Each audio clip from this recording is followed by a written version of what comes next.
Bismillahirrahmanirrahim. Assalamualaikum warahmatullahi wabarakatuh. Baik Bapak Ibu, saya akan sedikit menambahkan materi bab 3 ya. Nanti bisa sambil dibaca dan dipelajari dan mungkin bisa untuk menambah eh, wawasan atau tambahan untuk nanti menyusun proposal KTI. Baik, kalau di bab 3 ini adalah metodologi penelitian yang nanti apa yang akan Bapak Ibu teliti gitu nggih. Baik, kita mulai. Untuk proposal KTI nanti susunannya adalah bab 1, bab 2, bab 3 dan nanti daftar pustaka gitu nggih. Jadi belum ada hasil dan pembahasan. Nah, lebih jelasnya nanti ada halaman judul, halaman persetujuan, halaman pernyataan, kata pengantar, daftar isi, daftar tabel, daftar gambar, daftar lampiran, kemudian di pendahuluan ada latar belakang, rumusan masalah, tujuan penelitian, manfaat penelitian, dan keaslian penelitian. Jadi kemarin Bapak Ibu sudah membuat. Kemudian bab 2 nanti isinya adalah tinjauan pustaka. Ada tinjauan pustaka dengan teori-teori yang sudah Bapak Ibu cari dari literatur. Kemudian ada kerangka teori, kerangka konsep, kemudian hipotesis atau kerangka empiris, atau keterangan empiris atau pertanyaan penelitian. Kemudian nanti ada bab 3, yaitu metodologi penelitian, yang terdiri dari jenis dan rancangan penelitian, kemudian tempat dan waktu penelitian, subjek dan objek penelitian, populasi dan sampel, variabel penelitian, definisi operasional, instrumen penelitian, jalannya penelitian, cara analisis data, dan jadwal penelitian.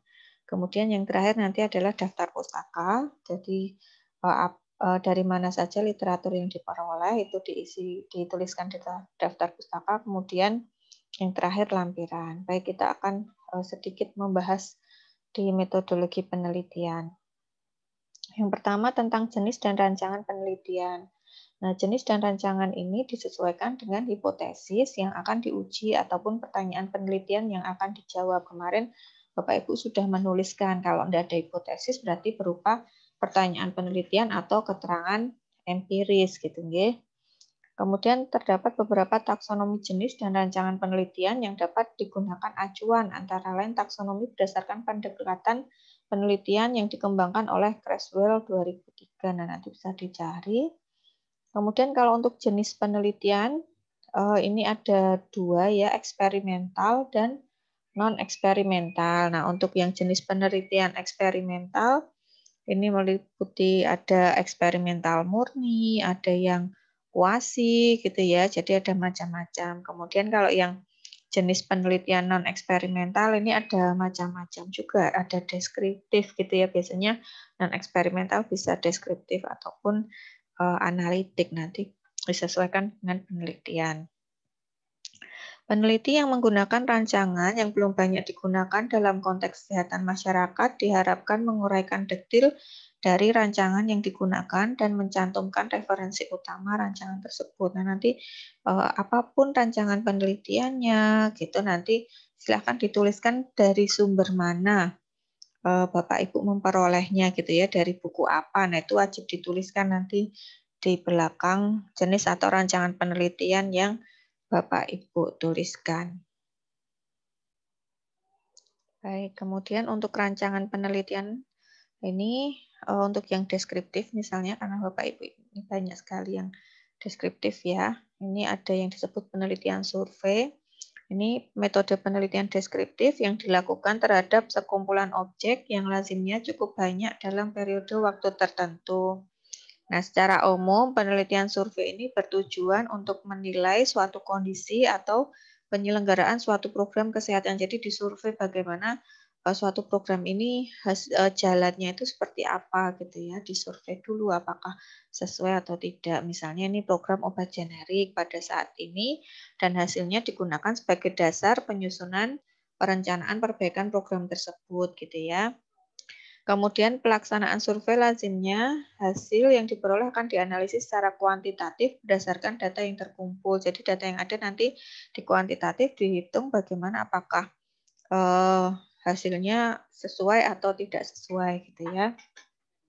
Kemudian ada penelitian studi kasus atau case study, atau biasanya disebut penelitian lapangan. Ini dimaksudkan untuk mempelajari secara intensif tentang latar belakang masalah, keadaan, dan posisi suatu peristiwa yang sedang berlangsung saat ini, serta interaksi lingkungan unit sosial tertentu yang bersifat apa adanya. Jadi, saat ini bagaimana gitu ya apabila mempelajari sesuatu tentang latar belakang masalah, keadaan, dan posisi suatu peristiwa yang sedang berlangsung. Jadi studi kasusnya sedang berjalan dan ingin diteliti.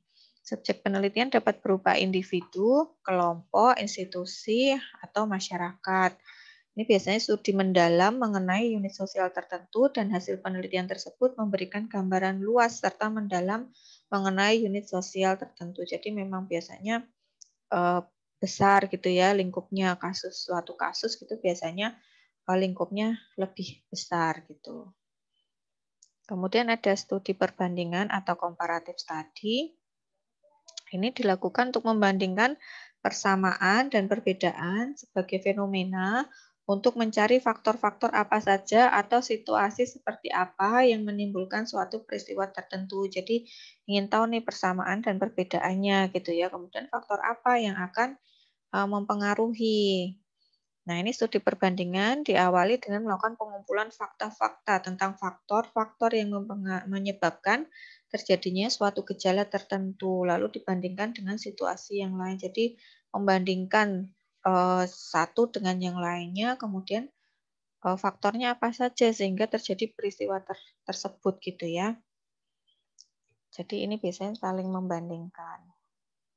Ada studi korelasi atau correlation study. Ini disebut juga studi korelasi populasi, metode penelitian dengan populasi sebagai unit analisis. Nah, tujuannya apa? Untuk mendeskripsikan hubungan korelatif antara variabel terikat, misalnya masalah gizi dan kesehatan, dan juga dengan faktor-faktor yang diduga sebagai determinan yang mempengaruhi terhadap masalah gizi dan kesehatan tersebut. Jadi ada korelasinya, misalnya faktor-faktor determinannya umur, penggunaan fasilitas, pelayanan kesehatan, konsumsi jenis makanan, obat-obatan, alkohol, dan rokok. Ini saling berkorelasi antara misalnya gizinya baik apabila pelayanan kesehatannya tinggi. Nah, itu ada korelasi antara satu dengan yang lainnya. Jadi ada hubungan korelasi antara variabel terikat dan juga variabel bebasnya gitu ya, dan faktor-faktornya yang mempengaruhi gitu. Jadi kita ingin tahu kalau konsumsi jenis makanan ini mempengaruhi berkorelasi tidak dengan gizi dan juga kesehatan gitu. Jadi ini kita melihat faktor yang mempengaruhinya. Kemudian ada cross seksional. Ini penelitian non eksperimental dalam rangka mempelajari dinamika korelasi antara faktor risiko dan efek berupa penyakit atau status kesehatan tertentu dengan model pendekatan point time, jadi pada waktu tertentu gitu ya. Nah, biasanya variabel-variabel yang termasuk faktor risiko dan faktor efek ini diamati sekaligus pada saat yang sama. Nah, ini biasanya banyak penelitian yang Bapak Ibu lakukan ini adalah yang cross seksional di sini gitu ya, ingin tahu mengapa terjadi gitu ya penyakit ini, kemudian status kesehatannya seperti apa, pengetahuannya bagaimana gitu ya. Nah, ini ingin tahu faktor risiko dan kemudian efeknya apa.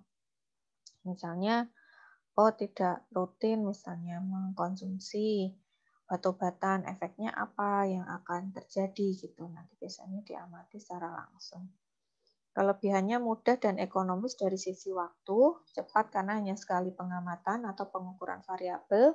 Kemudian variabel yang diteliti lebih banyak, baik variabel bebas maupun terikat yang dapat digali dan dipelajari korelasi atau pengaruhnya.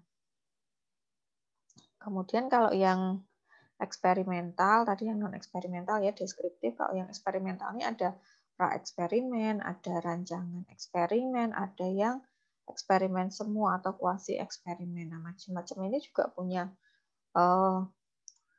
jenis-jenisnya sendiri gitu ya. Misalnya kalau rancangan pra-eksperimen ini ada one group design, ada one group pre-test post-test design. Jadi sebelum dilakukan perlakuan di pretest dulu, kemudian diberikan perlakuan misalnya. Kemarin misalnya diberi pengarahan, kemudian di post-test gitu ya, dilihat apakah ada pengetahuannya meningkat atau tidak dengan diberikan pengarahan atau diberi leaflet. Jadi ini masuknya di eksperimental. Nah, terus kalau eksperimen nanti juga ada random control group, pretest, post-test, design. Jadi kalau yang eksperimennya ada kontrolnya yang tanpa diberi pretest dan post-test, kira-kira ini akan meningkat atau tidak gitu. Jadi nanti bisa diketahui jenisnya yang mana. Nah, ini ada contohnya. Misalnya jenis penelitian ini adalah observasional non-eksperimental, nol eksperimen ya, dengan metode deskriptif yang dilakukan dengan tujuan untuk mengetahui gambaran atau deskripsi tentang tingkat kepatuhan penggunaan antibiotik dengan pendekatan, ini ya jenisnya rancangannya tadi, cross-seksional, yaitu metode penelitian yang dilakukan hanya mengamati objek dalam suatu periode tertentu dan hanya diamati satu kali. Tadi yang cross-seksional itu kan hanya point time-nya hanya di waktu tertentu saja gitu ya, dan hanya diamati satu kali. Nah, ini cross-seksional, ingin tahu apa antara tingkat pengetahuan terhadap penggunaan antibiotik. Kemudian setelah jenis dan rancangan penelitian di bab 3 ini ada tempat dan waktu penelitian, ini mendeskripsikan tentang lokasi dan periode pelaksanaan penelitian, kemudian waktu penelitian. Nah, ini yang harus diperhatikan adalah yang ditulis adalah rentang waktu mulai penelitian hingga selesai. Jadi deskripsinya dituliskan tempatnya di mana penelitian ini, kemudian waktunya harus ditulis rentang antara misalnya bulan Januari sampai bulan Mei tahun 2020 gitu. Jadi rentang tidak hanya 1 bulan saja. Setelah itu nanti ada subjek dan objek penelitian. Yang namanya subjek penelitian ini adalah sesuatu yang diteliti, baik orang, benda, atau lembaga. Jadi siapa yang diteliti, apa yang diteliti gitu ya. Nah, ini subjek penelitian. Subjek penelitian adalah yang akan dikenai kesimpulan hasil penelitian. Nah, dalam subjek penelitian inilah terdapat objek penelitian. Nah, dari subjek itu apa yang akan diamati? Objek penelitian ini adalah sifat keadaan dari suatu benda, orang, atau yang menjadi pusat perhatian dan sasaran penelitian. Nah, apa saja dari objek penelitian ini yang diamati dapat berupa sifat, kuantitas, kualitas yang bisa berupa perilaku, kegiatan, pendapat, pandangan penilaian, atau proses.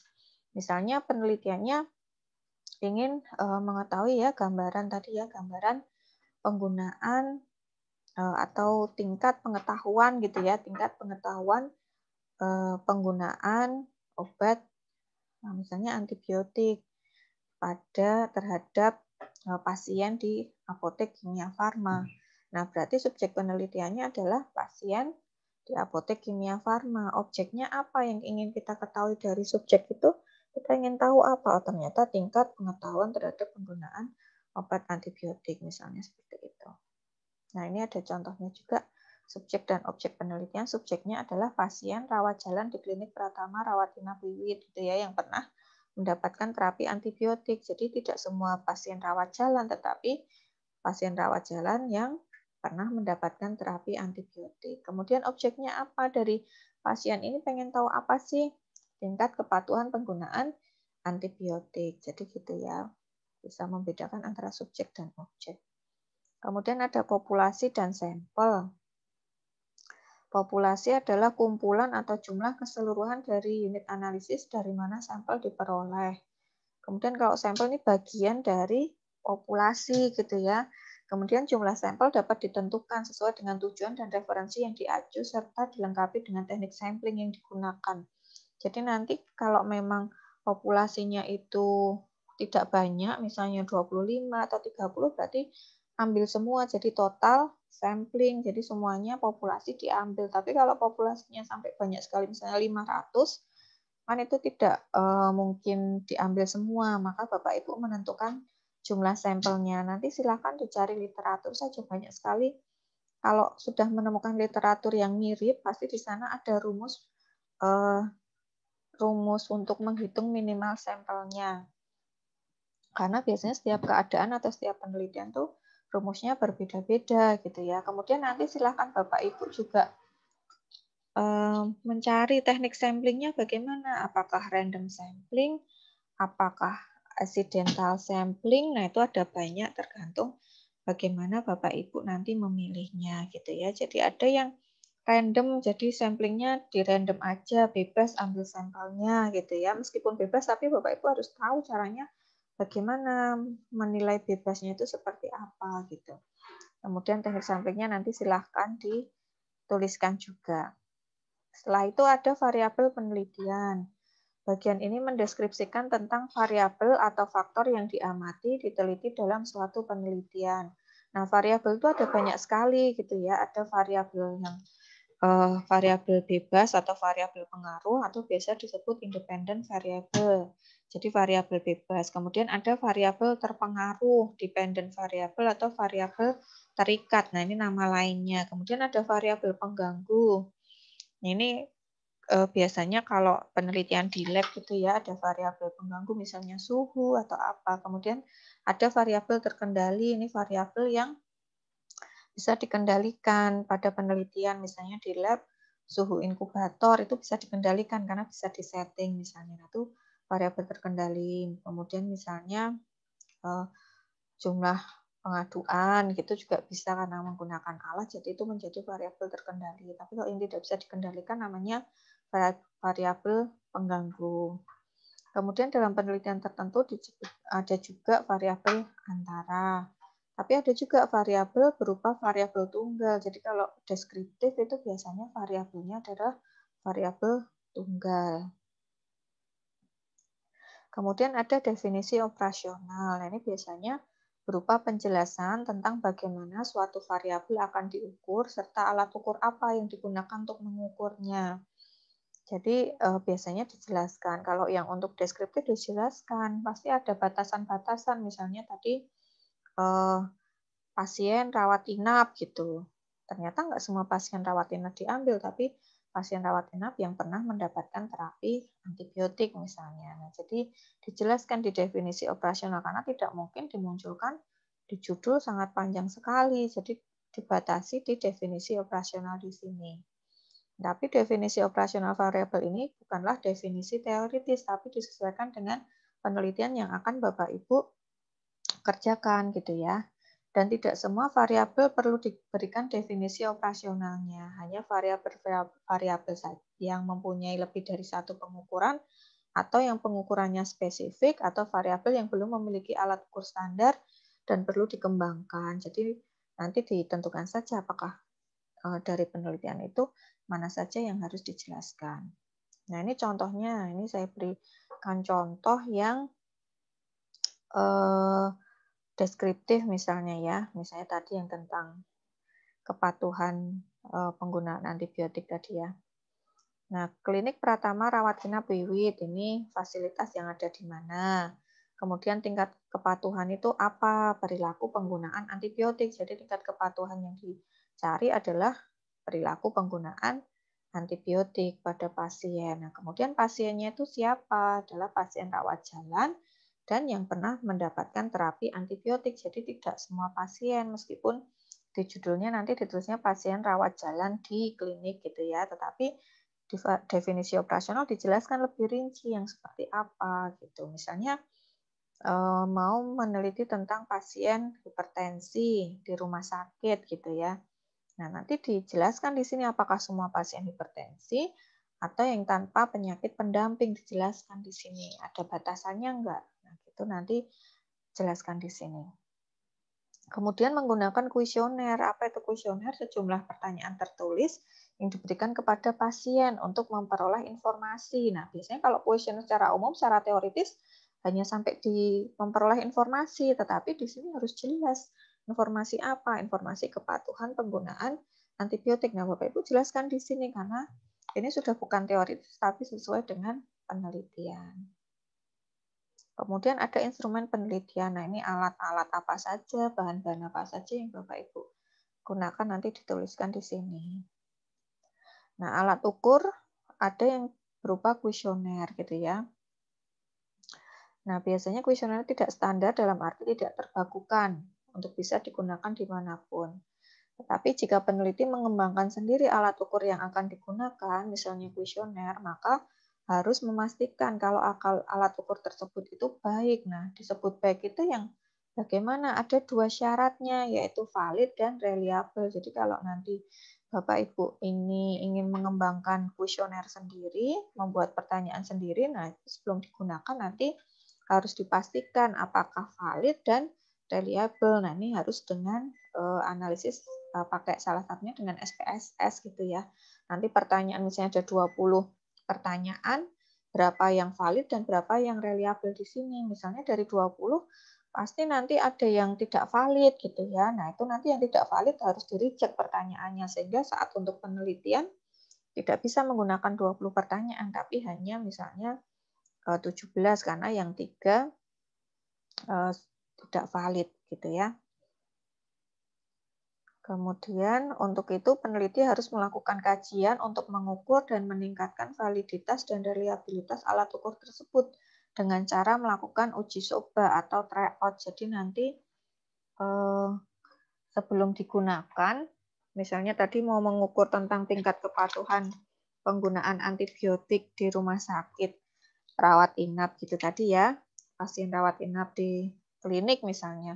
Nah, kalau mengembangkan kuesioner sendiri, maka Bapak Ibu harus divalidasi dulu sebelum meneliti di rawat inap mana tadi klinik Wiwit itu harus diuji coba dulu. Uji cobanya nggak boleh di tempat yang akan diteliti. Biasanya uji cobanya di tempat lain meskipun sampelnya hampir sama-sama pasien yang pernah mendapatkan antibiotik. Nah, itu harus diuji coba di tempat yang lain. Kemudian dicek apakah jawaban dari peserta yang uji coba itu pertanyaannya ini dianggap valid atau tidak. Misalnya nanti kalau pertanyaannya itu ambigu atau mungkin sulit dijawab, nah itu menjadi pertanyaan yang tidak valid. Jadi itu tergantung dari hasil kuesioner atau uji coba atau tryout-nya, sehingga nanti kita peroleh pertanyaan-pertanyaan yang memang sudah valid gitu ya.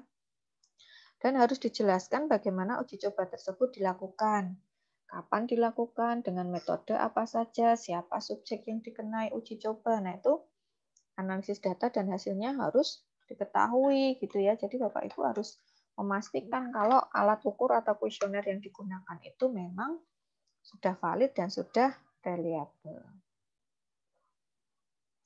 Oke, oh ya sebelumnya kalau misalnya Bapak Ibu tidak menggunakan kuesionernya sendiri, menggunakan kuesioner orang lain boleh asal sesuai sampel yang mau diambil, misalnya kuesionernya kayak misalnya mau meneliti tentang tingkat pengetahuan penggunaan antibiotik, berarti Bapak Ibu harus mencari juga kuesioner yang mirip, yang juga sasarannya adalah pasien yang menggunakan antibiotik sehingga ingin mengetahui tingkat pengetahuannya dan dipastikan kuesioner yang digunakan itu juga sudah valid dan sudah reliable. Jadi silakan pakai kuesioner orang lain tetapi sudah harus jelas ada sudah di alat ukurnya jelas ada valid dan reliable. Biasanya nanti di penelitian tersebut akan muncul hasil validasi dan reliabilitasnya dan mesti ada sejarahnya, misalnya awalnya menggunakan 25 pertanyaan, kemudian dilakukan tryout atau uji coba,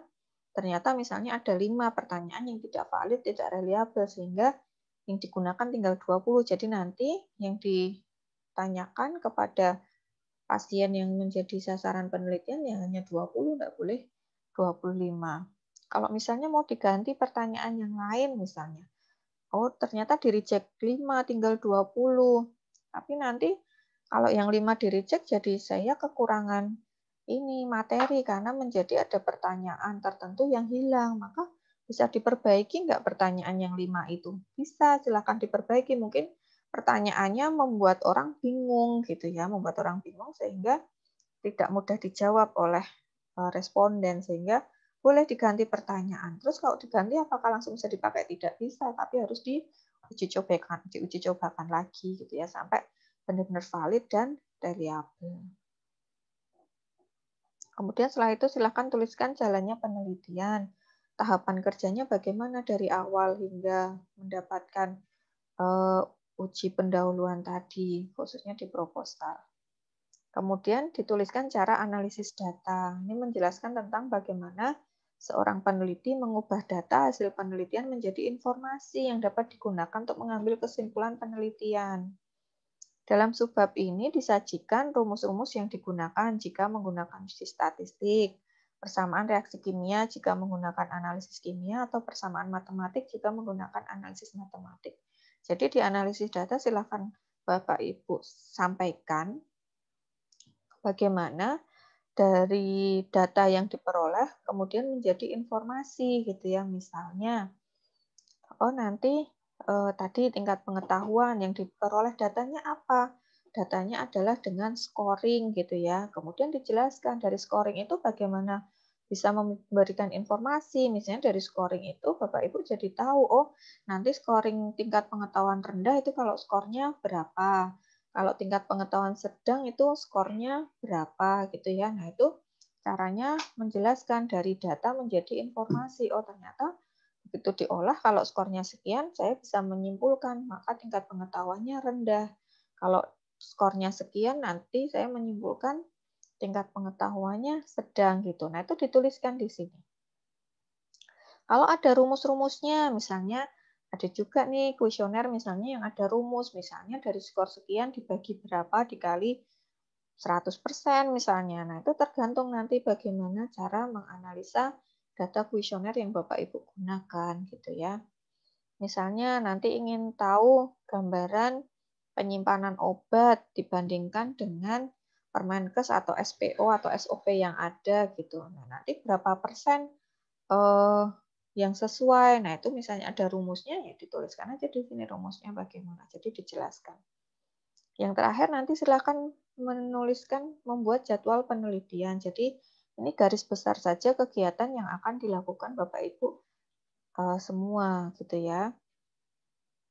Biasanya dalam bentuk tabel. Dan jadwal penelitian ini hanya ada di proposal penelitian saja ya. Jadi nanti kalau di laporan KTI setelah ujian proposal, nanti yang laporan hasil KTI ini jadwal penelitian sudah tidak ada, nanti dihapus. Nah, ini contohnya misalnya tahap pertama studi pustaka dilakukan bulan apa. Kemudian misalnya persiapan kuesioner atau pengumpulan bahan atau apa, silakan sampai hasil akhirnya akan membuat laporan KTI itu mau dikerjakan kapan. Jadi ini menjadi rencana Bapak Ibu semua. Oke, sudah cukup dari saya ini ya, mungkin hanya sedikit yang bisa saya sampaikan. Nanti Bapak Ibu bisa membaca-baca, mencari literatur. Mungkin kalau literaturnya dari KTI langsung mungkin bisa lebih mudah gitu ya, karena langsung ada gambaran. Kemudian kuesioner tadi dicari kuesioner yang lengkap, ada hasil validasi dan rehabilitasinya.